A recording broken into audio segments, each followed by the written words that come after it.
बड़ा सा घूंघट निकाले, माथे पे टीका लगाए, हाथों पर मेहंदी सजाए वो हसीना उसके साथ बैठी थी और वो खुद को हवाओं में उड़ता हुआ महसूस कर रहा था।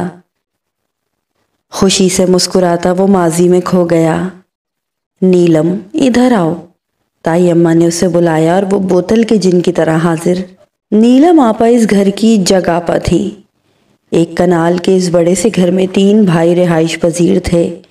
बड़े भाई के 2 बच्चे थे, बाजिल और शामिल। दूसरे भाई के 3 बच्चे थे, नीलम, आमिर और आदिल।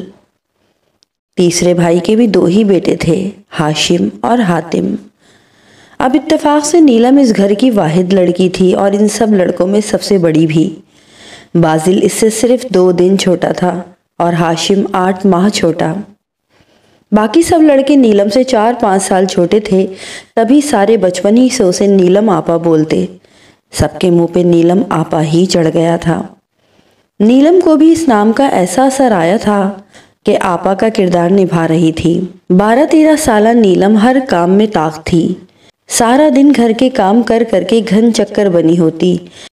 कभी ताया के घर से नीलम की पुकार होती तो कभी चचा के घर से। घर की वाहिद लड़की ने बहुत अहसन तरीके से जिम्मेदारी उठाई हुई थी। बाजिल और हाशिम साथ साथ ही रहते। बाजिल की तो नीलम से हर वक्त नोक-झोंक चलती। वो तो जानकर उसे आपा आपा कहता और वो चिढ़ जाती। वक्त गुजरता रहा, वो कॉलेज आई और फिर यूनिवर्सिटी। बाजिल, नीलम और हाशिम यूनिवर्सिटी में भी इकट्ठे पढ़ते, बस डिपार्टमेंट अलग थे।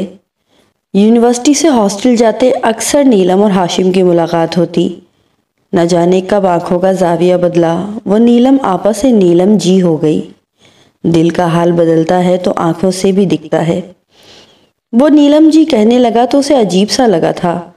वो उसकी क्लास लेने लगी। 3 इंच छोटा कद है आपका मुझसे। यूनिवर्सिटी में आपको दोस्तों के सामने आपा बोलता अच्छा लगूंगा। आंटी समझेंगी वो आपको। इसने दलील दी तो वो समझ गई। वाकई सबके सामने कहता तो कितनी सुबकी होती, कितना मजाक उड़ाएंगी लड़कियां। यूनिवर्सिटी के दिन भी पढ़ लगाकर उड़ गए थे।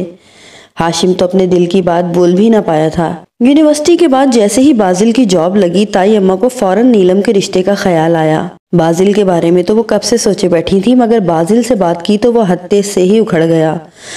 पूरे जमाने में आपा ही रह गई हैं शादी के लिए, वो झिलाया था। समझ में नहीं आया उज़्र क्या पेश करे। अरे 2 दिन का फर्क भी कोई फर्क है। 2 दिन पहले पैदा हो गई तो क्या करें, इतनी अच्छी लड़की बाहर क्यों दें। घर की लड़की को घर में रखने के लिए मुझे कुर्बानी का बकरा बनाएंगे। नहीं पसंद तो बोल दो कि कोई और लड़की देखें। ताई अम्मा खफा थी। घर की लड़की की बेइज्जती मंजूर न थी। लोग क्या कहेंगे, 2 दिन बड़ी लड़की से शादी कर ली। पागल हुआ है क्या। ताई अम्मा को गुस्सा आ गया।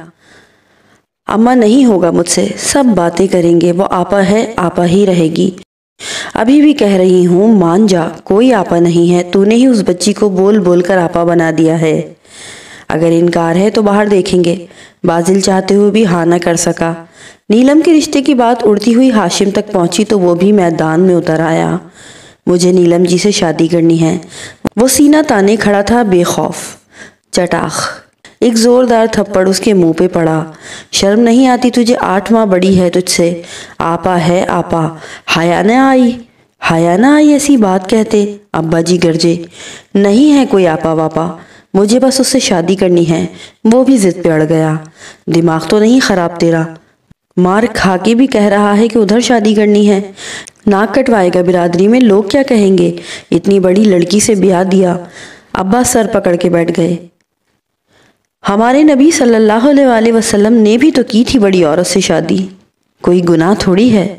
उसने बड़ी दलील दी, दीन को दरमियान में ना लाना। अब्बा जी ने हुक्म दिया, पर मैं था, बोला क्यों ना लाऊं।